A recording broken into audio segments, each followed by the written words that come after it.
Ever feel like you're doing this teaching thing alone? You don't have to be. Shared teaching is all about sharing the workload through the power of collaboration and teamwork.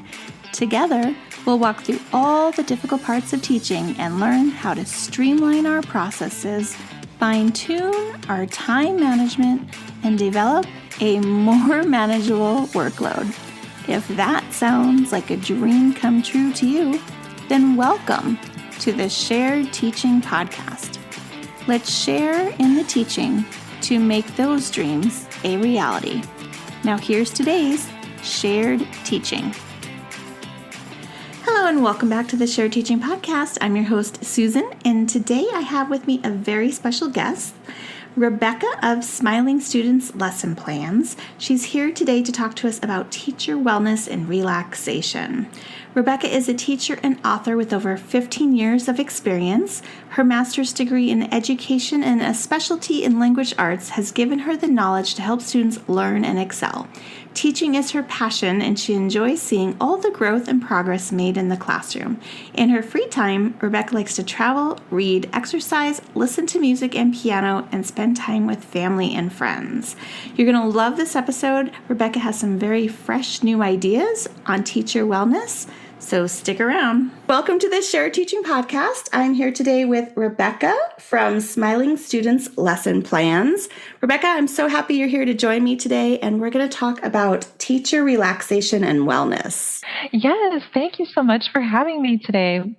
Of course. And I just love your podcast, Susan. This is awesome. Thank you for being a listener. I appreciate it. So you gave me a really interesting acronym of RELAX. So I kind of want to start there because I'm really intrigued. Okay, yes. I thought we're thinking about teacher wellness and relaxation. The acronym RELAX was something that really came to me and was something that I've been looking through for my health. And it really helped me to focus on relaxation. So each letter stands for something that can help us with relaxation and wellness.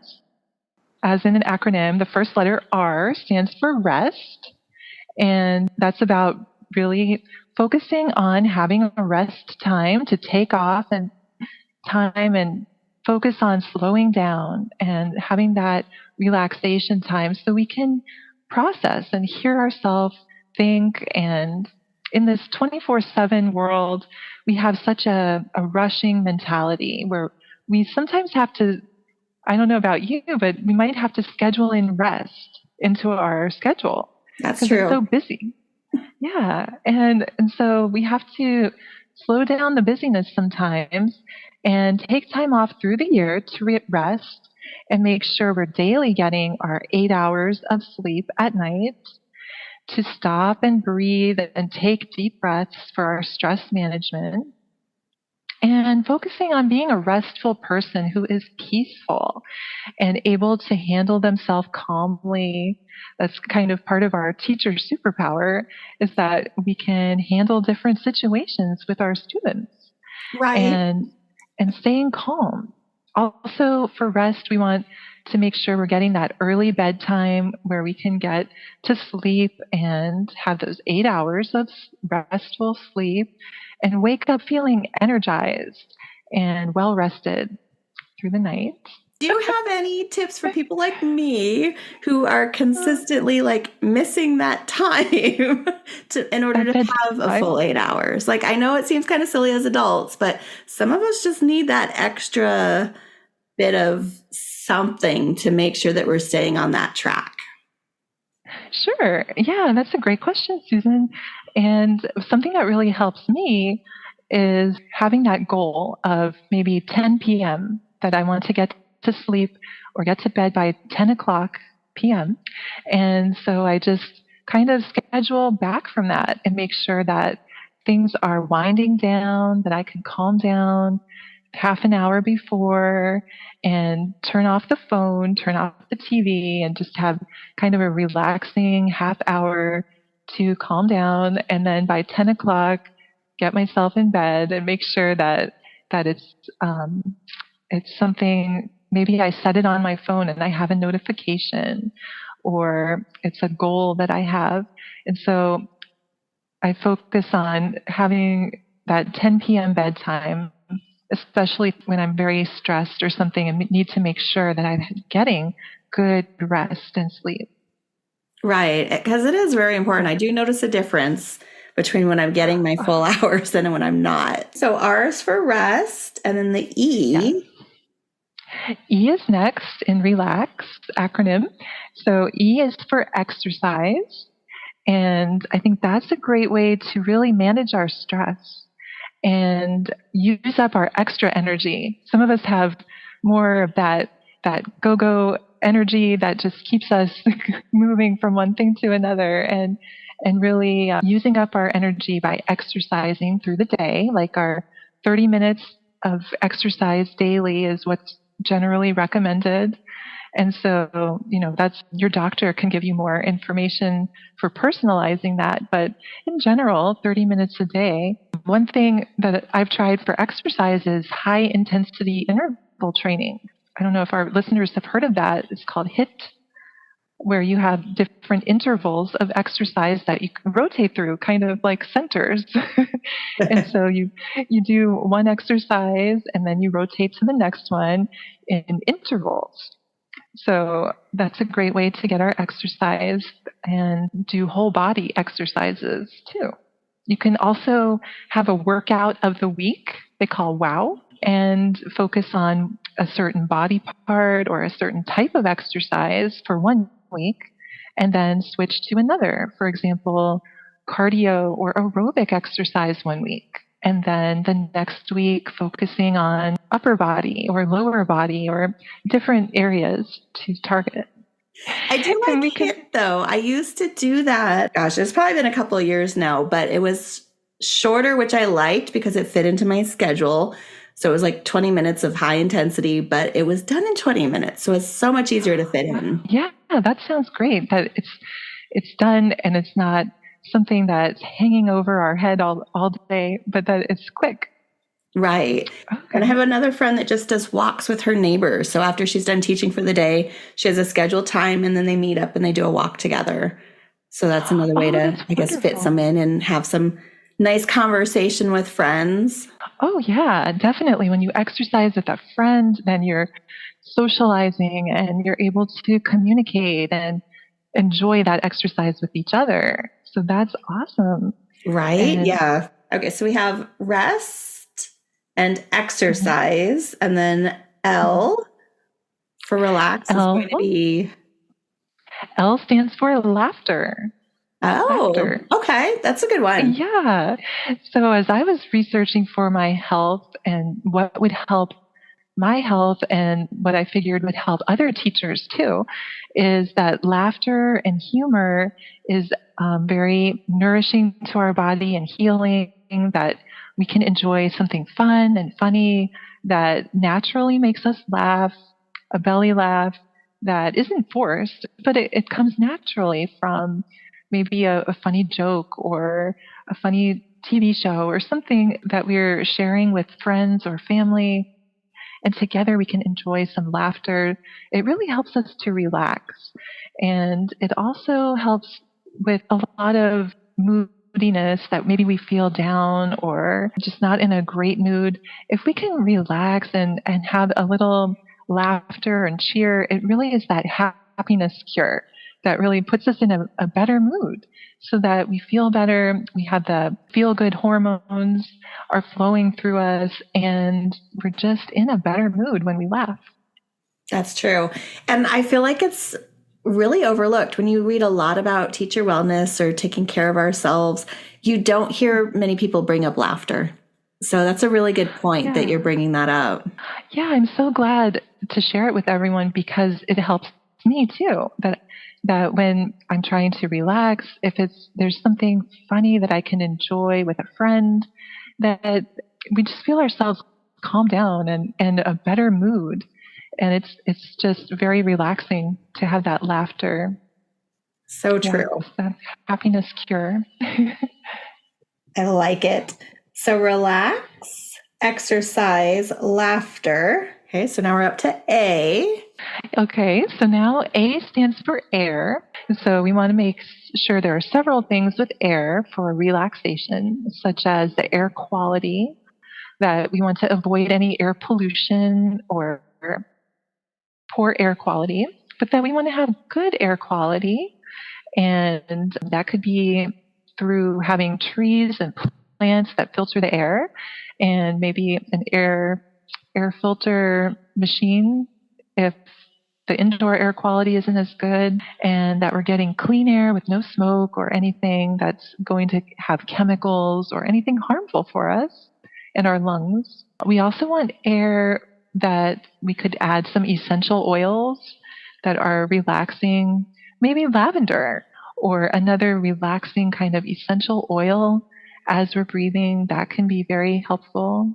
And then also when we're breathing, we want to make sure that we're getting some deep breathing so that air, including oxygen, is getting to our brain. And really when we breathe, we can slow down our heart rate, our muscles, maybe that neck tension from the day. That can all relax just as we're slowing down our breathing and breathing deeply. Maybe even 10 deep breaths can really calm us down, help us to relax and feel better. So true.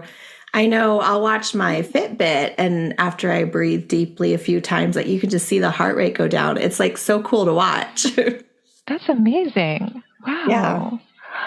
Oh, I'm sure our students would also enjoy finding out how these things work, that we can be great examples of wellness to our students and help them.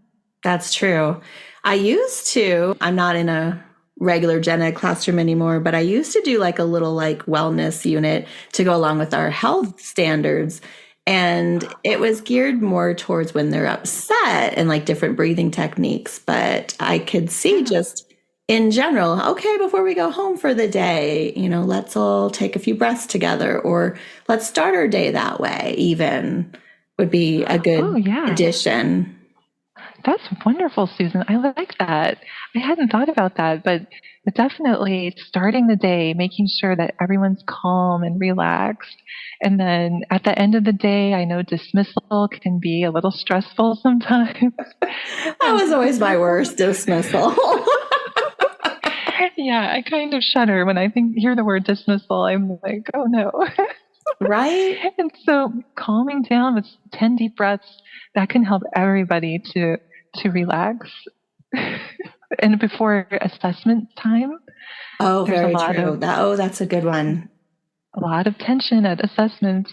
So we can Yep. help dispel that and get our students and fellow teachers, coworkers relaxed as we take some deep breaths together and just feel our muscles relax or our pulse slow down. I like that a lot. Relax, exercise, Rest. rest, sorry, Mhm. exercise, laughter, air, and now we have X, which is not exercise. So I'm curious. Yes. So X stands for extracurriculars. Oh, okay. Yes, extracurricular activities like hobbies, fun extracurricular activities we can enjoy that we look forward to, that could be relaxing to us. I know for me, playing the piano is relaxing for me, that I can play my favorite songs and enjoy some music. That's something that I can do after school in the evening or in the winter when it gets dark at 5 o'clock or so, kind of early. That's Hmm. something indoors that I can do that's relaxing. I look forward to it. Something that we're passionate about, having an extracurricular activity that we really like and we're passionate, that we enjoy it, and it's something that we look forward to doing and sharing it with other people. That's a great way to relax and have those craft corners or those hobbies that we really feel good when we're doing them and we're not stressed out, but we can relax when we do it. Right. Very important because I know, especially in the first few years of teaching, we kind of just get that narrow focus of like just all things teaching, and we kind of forget about the other things, like even just a simple dinner with friends or going out to the movies. We kind of think, oh, I just don't have the time for it, so I have all these other things to do. But your things will always be there. Trust me. Exactly. Yes. Right. Having those fun, relaxing dinners together, socializing with our friends and family, that's so important. And it helps us to relax and calm down. So we have Relax, which is an acronym to help us remember how we're going to follow teacher wellness. And then you said else interesting. You said stopping self-destructive behavior is necessary to have teacher wellness and use our leverage with students to give them a great example of health. So can you explain that a little bit more for our listeners? Sure. Yeah. So we want to be teachers that are well and healthy so we can teach our students and give them a good example of learning and wellness in their life. And one way we can do that is stopping any of those behaviors that are self-destructive, any addictions or anything that could be holding us back. We can get counseling for those things. There's help available for any kind of addiction or self-destructive behavior, if it's drugs or substance abuse or anything that could be destructive to us, that we can get therapy and counseling for those things. And there's help for behaviors that have a self-destructive tendency. So that's a great way to help ourselves and promote wellness, and then also be a good example to our students too. Very true. Yeah, because sometimes they don't have a good example necessarily at home. So they're looking to us for that guidance and for those examples as well. Right. Yeah. Depending on the students, they may or may not have great examples or role models to look up to. So we can help them out with that and be a positive role model in their life. Someone who has good behaviors and good wellness, whole body wellness. That could be mind, body, soul, whole person health, as we're looking for teacher well-being and teacher wellness. Going along with just good, positive habits, it's summertime and water is a big one. So do you want to talk a little bit more about water and teacher wellness? Definitely, yes. I'm glad you brought it up, Susan, because water is definitely part of being a wellness and being well in our life.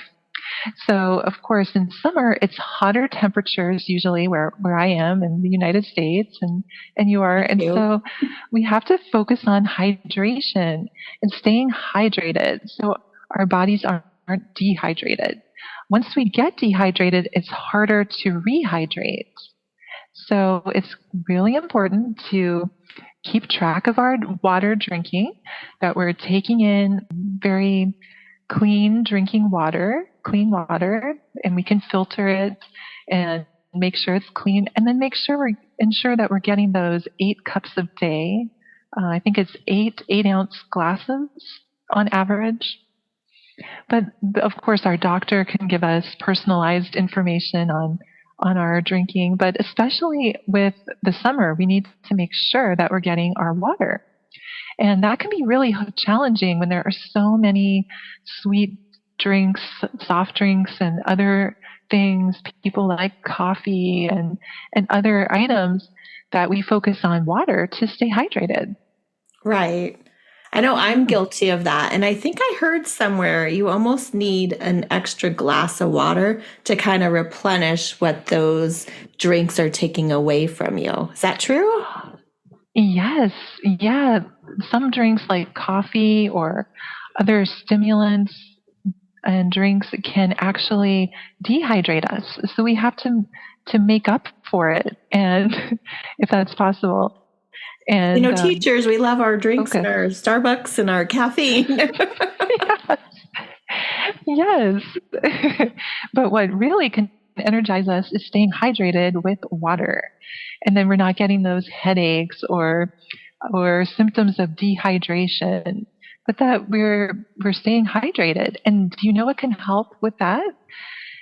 We can use a water drinking app that can notify us that we can track our water drinking to get those 8 ounce glasses, and it can give us notifications to remind us time to take a drink of water, and and then our phone can help us stay focused on drinking water.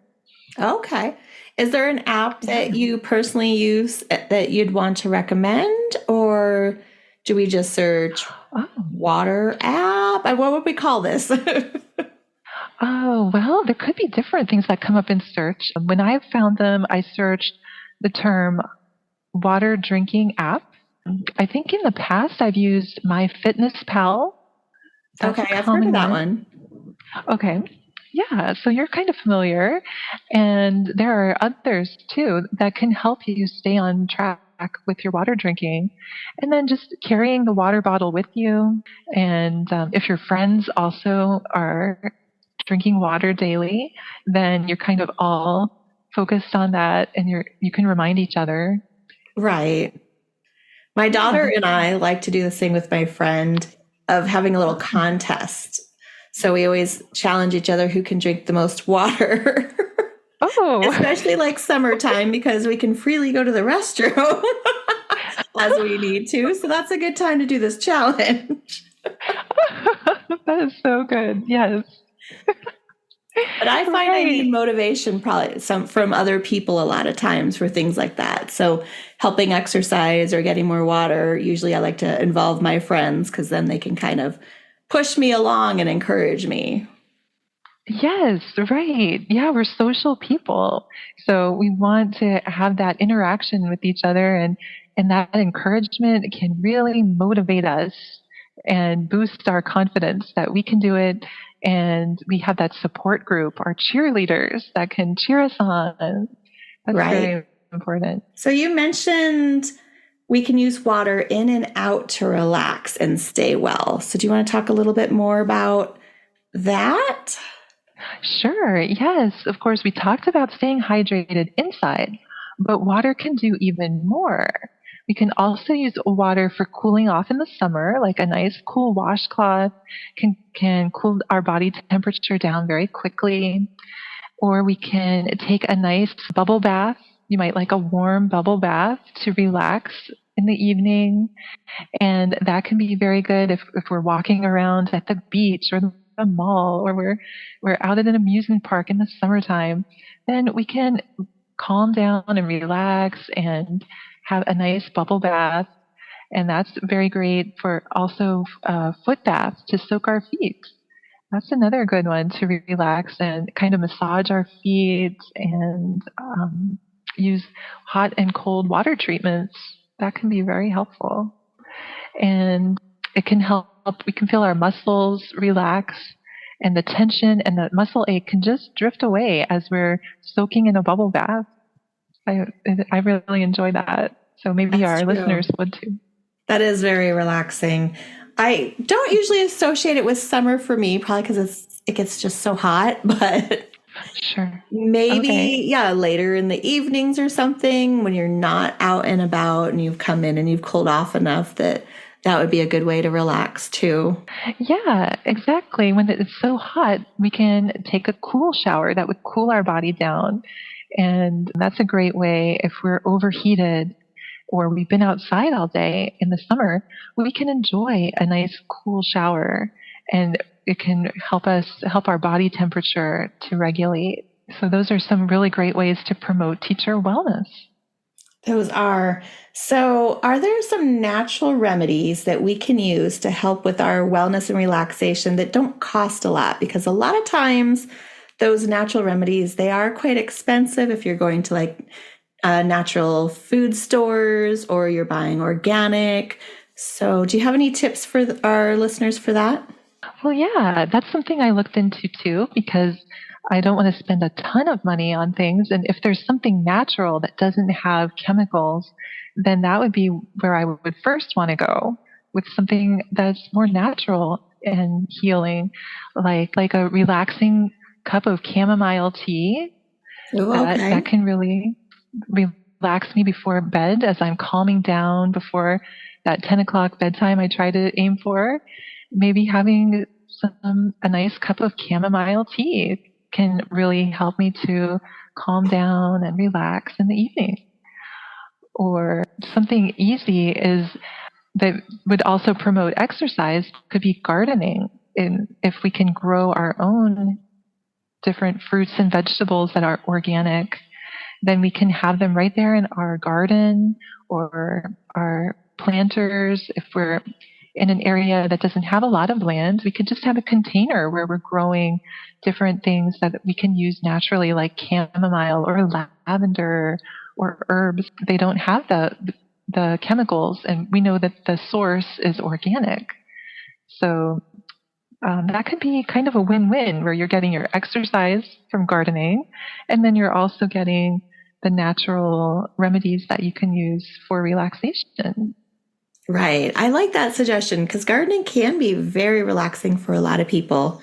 And a lot of people really enjoy it, like my dad. He just recently took it up again. He has such a green thumb. I don't know how the rest of us are not capable either, but he's real good about it and he enjoys it. So, Really? What does he grow in his garden?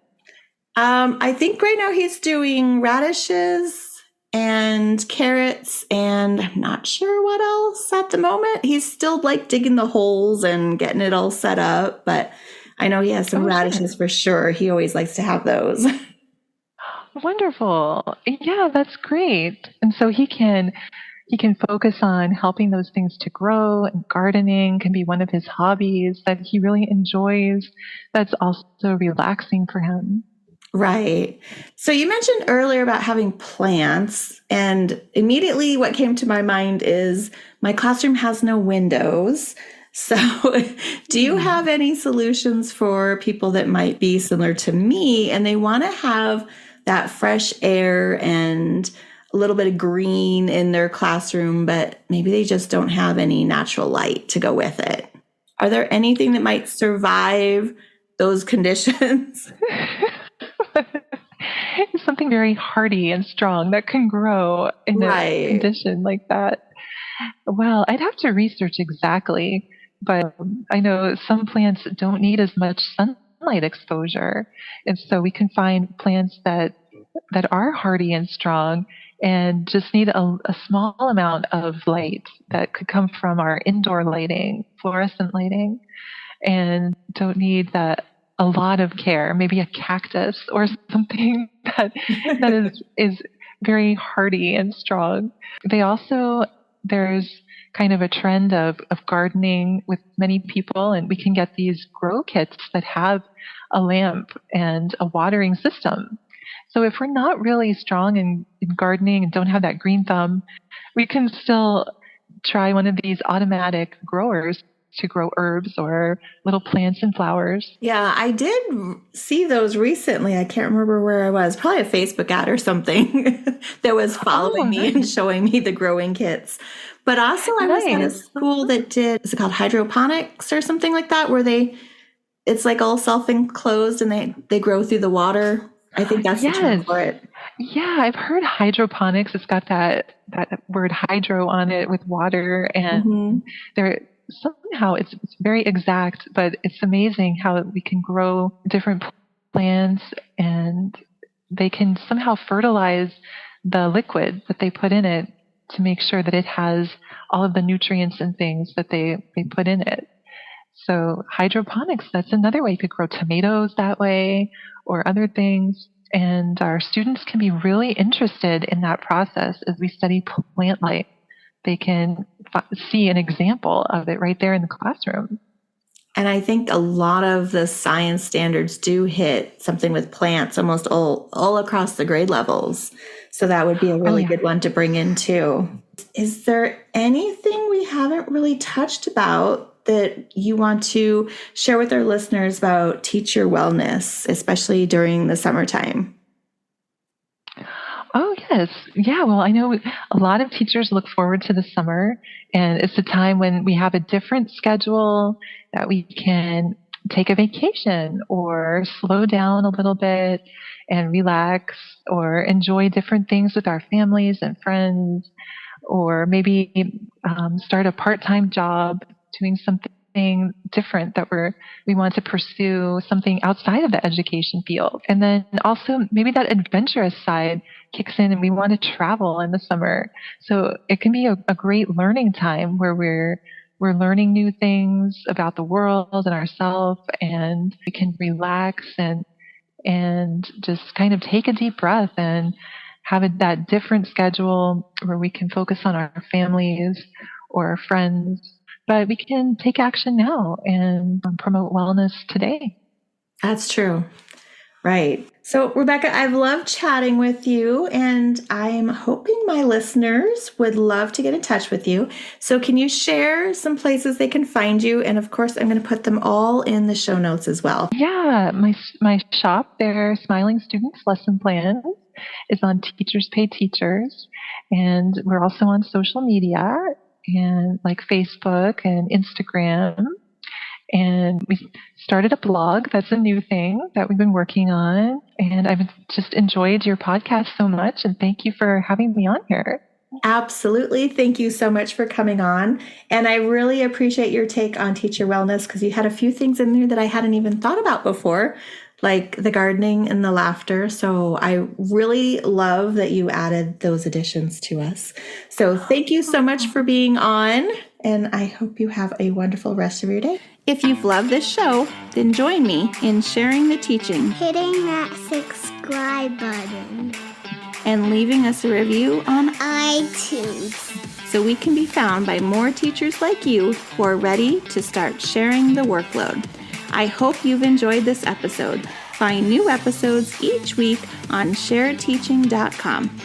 Thanks for listening to the Shared Teaching Podcast.